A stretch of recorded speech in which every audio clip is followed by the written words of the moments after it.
Londres. Voici une nouvelle de très grande importance. Voici notre quart d'heure français de l'après-midi. Bienvenue dans cette nouvelle vidéo du vrai du faux. Donc, avant de commencer la vidéo, une petite information.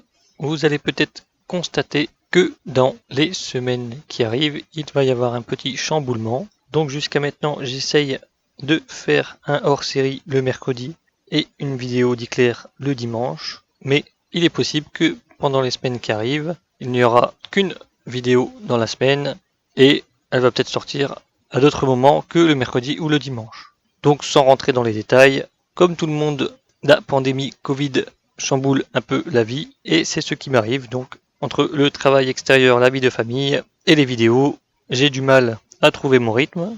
Donc il est possible que pour les semaines qui arrivent, il y ait un petit chamboulement, en espérant bien sûr comme tout le monde que tout revienne à la normale. Donc voilà pour la petite info. Donc dans la vidéo précédente, nous avons laissé Iclair faire des rassemblements avec Ludendorff et passer en revue les troupes au vu d'un futur putsch et nous allons reprendre là. Le 2 octobre 1923, dans une interview au Daily Mail, Iclair dit « Si un Mussolini allemand était donné à l'Allemagne, les gens tomberaient à genoux et l'adoreraient plus que Mussolini n'a jamais été adoré. » Le 7 octobre 1923, Iclair reçoit une lettre de Winston Stuart Chamberlain, donc nous en avons parlé dans la vidéo précédente, et il fait énormément d'éloges à Iclair, en disant en gros qu'il peut dormir tranquille, que Iclair est complètement dévoué à l'Allemagne, et que justement il arrive au moment où les Allemands ont le plus besoin de lui, et justement il semblerait qu'il n'est pas au courant que Hitler est sous la coupe de Ludendorff, parce que il dira « Quelle merveilleuse confirmation que Ludendorff vous soutienne ouvertement, vous et votre mouvement. » Donc pour ce monsieur, Hitler est à la tête et Ludendorff le soutient, alors que, comme nous l'avons vu précédemment, c'est Ludendorff et l'armée et l'ordre de Thulé qui ont mis Hitler là où il est à présent. Le 10 octobre 1923, les communistes entrent dans le gouvernement de Saxe, présidé par Erich Zegner, et ils forment une centurie révolutionnaire. Le 13 octobre, le commandant du 4e district militaire allemand, le général Alfred Müller, interdit la milice en Saxe. Donc les forces de police et de l'armée sont fusionnées en Saxe. Le 14 octobre 1923, Hitler fait un discours à Nuremberg où il attaque Gustav von Kahr en disant qu'il ira jusqu'au but qu'il s'est fixé, à savoir vaincre ou disparaître. Donc c'est le 14 octobre aussi que le Parti communiste allemand exhorte les travailleurs à rassembler les armes en vue d'une bataille pour établir un gouvernement de tous les travailleurs dans le Reich et à l'étranger.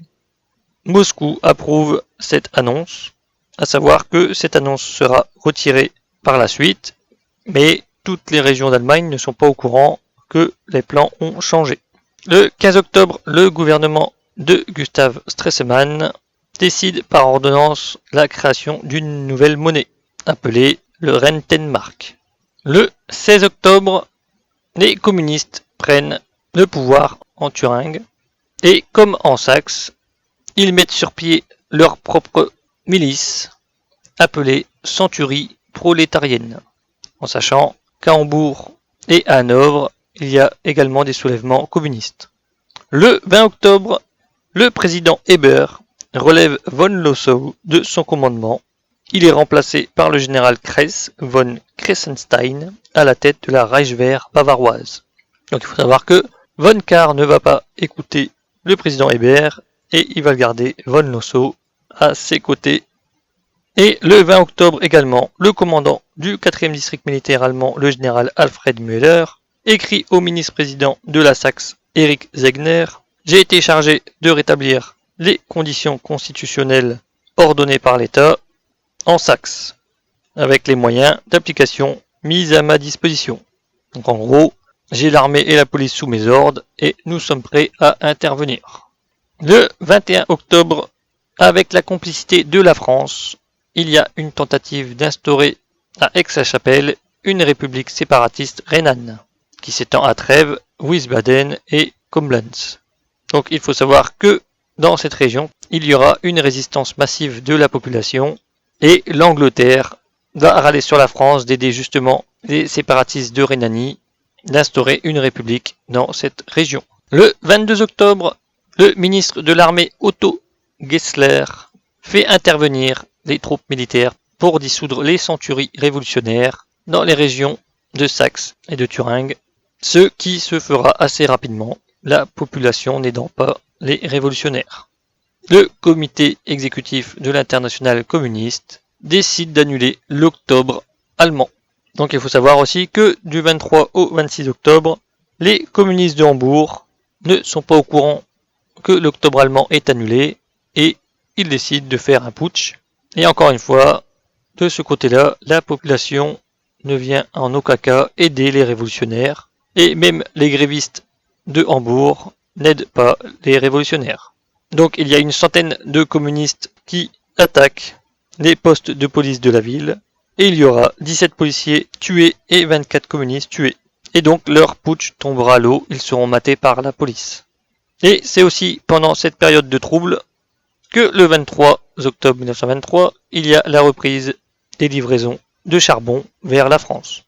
Donc comme on disait, la résistance passive était terminée depuis un petit bout de temps et là, le charbon recommence à voyager vers la France. Et le 23 octobre également, il y a une réunion des chefs militaires de la Ligue de combat allemande à Munich. Donc c'est Hitler et toutes les personnes qui ont mis leurs troupes en accord avec l'ASA. Et Hermann Göring présente les détails d'une offensive contre Berlin, en accordant une attention particulière à l'établissement de listes d'ennemis devant être liquidés pendant et après le putsch. La forme de terreur la plus vigoureuse doit être employée. Toute personne qui crée la moindre obstruction doit être éliminée. Dès que le décret est publié, au moins une personne doit être immédiatement abattue à titre d'exemple.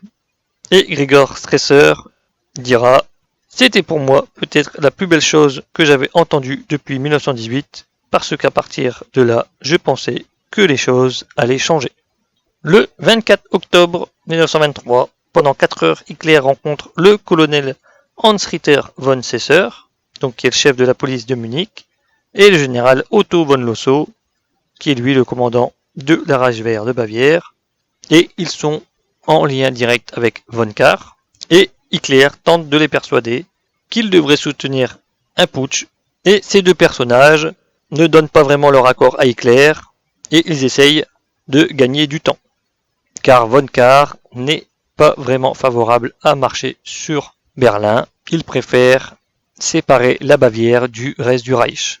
Donc il est plutôt séparatiste, et c'est un monarchiste, donc lui son plan c'est plus de rendre la Bavière indépendante et de remettre un monarque à sa tête.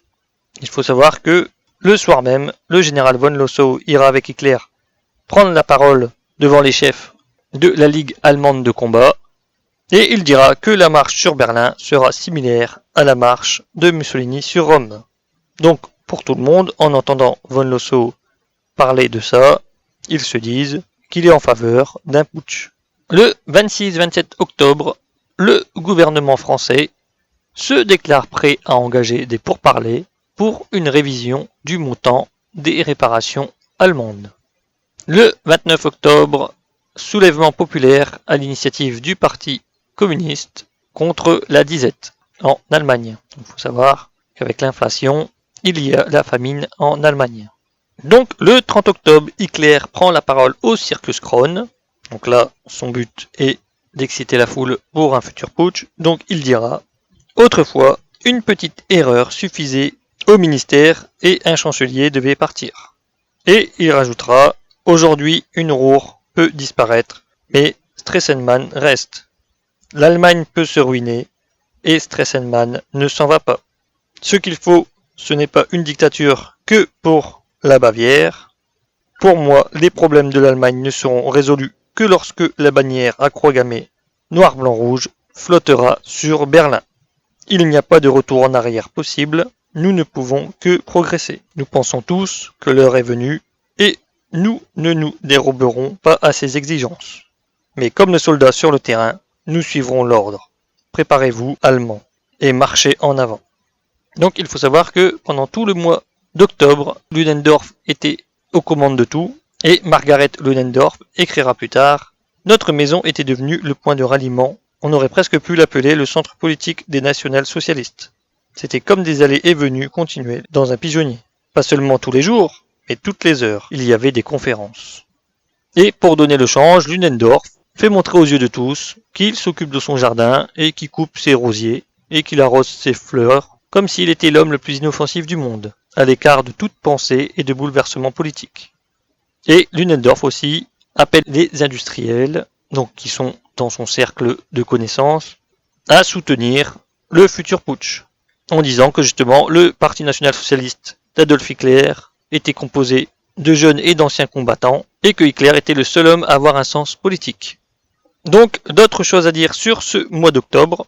Donc, pendant ce mois d'octobre, Von Kahr, qui a les pleins pouvoirs, va profiter pour faire expulser plus d'une centaine de familles juives de Bavière.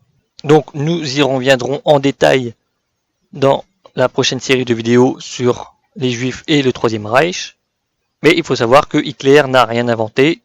Donc là, des Juifs sont expulsés. Donc, vous me direz pourquoi les Juifs? Entre parenthèses, une petite réponse. Von Kahr expulse les Juifs étrangers ou les Juifs qui viennent de la Prusse, donc qui sont étrangers à la Bavière. Donc, les expulsés iront en Rhénanie dans la zone tenue par les Français, parce que il faut savoir que les Français ont pu expulser des fonctionnaires allemands pour leur résistance passive, mais pour expulser des étrangers, cela devient un peu plus compliqué.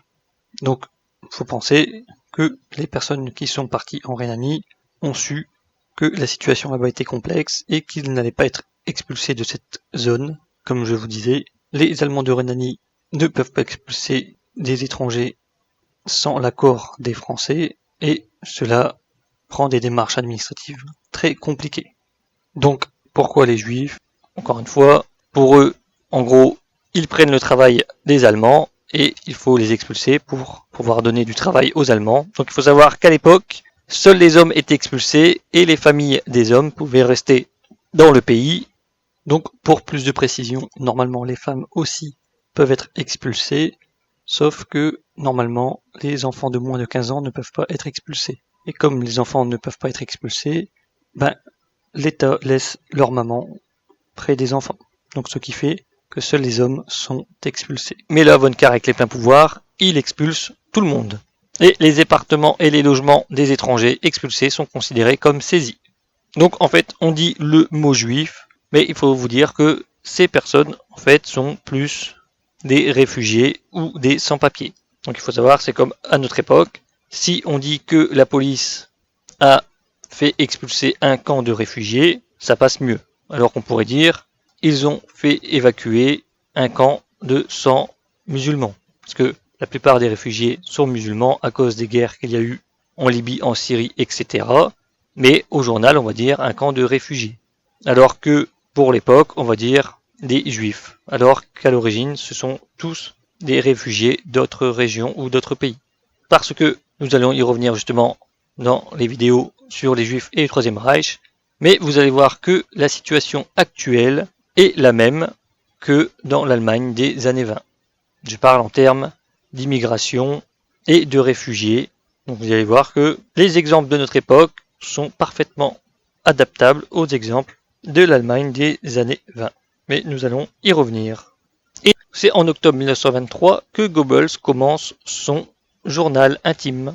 Donc il faut savoir que c'est sa copine qui lui offre le livre pour qu'il écrive son journal intime. Et il va commencer dès le mois d'octobre. Et justement, pour ce mois d'octobre, il écrira « Je réfléchis plus que souvent à la question juive. Le problème de la race est bien le plus profond et le plus mystérieux de ceux qui interfèrent dans la vie publique. » Donc, Goebbels ne fait que réagir justement à ce qui se passe en Bavière, donc l'expulsion des familles juives. Donc en fait, si nous prenons juste cette phrase, en sachant que nous allons y revenir par la suite, mais Goebbels est très antisémite. Et si nous prenons juste ces phrases-là, on va dire, ouais, le mec il commence fort son journal intime, tout de suite il parle des juifs dedans. Mais voilà, c'est parce que c'est sorti du contexte. Et en sachant que nous allons y revenir par la suite, mais dès que l'on prend des phrase de Goebbels, que généralement c'est repris dans beaucoup de livres d'histoire ou documentaires, c'est toujours vraiment sorti du contexte. Donc dit comme ça, on ne comprend pas, on se dit que ce mec-là, il a un problème. Donc par exemple, à un moment donné, il dit que l'humanité devrait ne plus exister, mais enfin bon, quand on lit son journal intime, on voit qu'il prend cette phrase après que un groupe de jeunes armés vole une voiture et passe dans la rue, armés jusqu'aux dents, en faisant du grabuge. Et donc lui dit que c'est dangereux de balader en gros sur les trottoirs et qu'il y a de la violence partout. Et justement, en écrivant, dans le fond de sa pensée, il dit que l'humanité ne devrait pas exister. C'est une façon de parler en voyant les jeunes faire n'importe quoi autour de lui. Ou un autre exemple, quand Goebbels dit qu'un mensonge raconté 1000 fois devient une réalité, on pense toujours qu'il dit ça pour sa propagande à lui, mais en fait, il dit ça en parlant de la propagande alliée, en disant que les alliés racontent tellement des mensonges que par la suite, ça deviendra une réalité.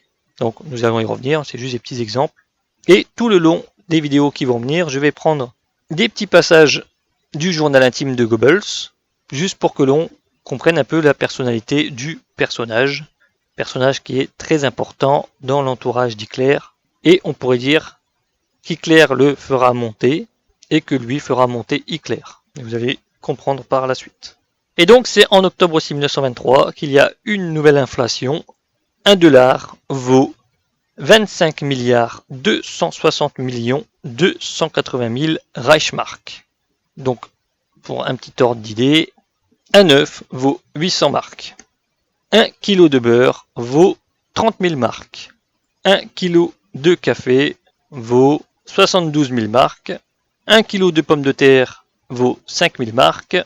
Un pain de 2 kg vaut 2500 marks. Donc vous pouvez imaginer que la période est instable et propice à un putsch. Et justement, c'est pour ça que cette vidéo ne fera que le mois d'octobre, parce que la prochaine vidéo, nous arrivons au moment du putsch d'Hitler, et cela fera une vidéo complète, qui sera certainement un petit peu longue. Donc voilà, cette vidéo est terminée. J'espère que vous avez appris des choses, et je vous souhaite une bonne journée.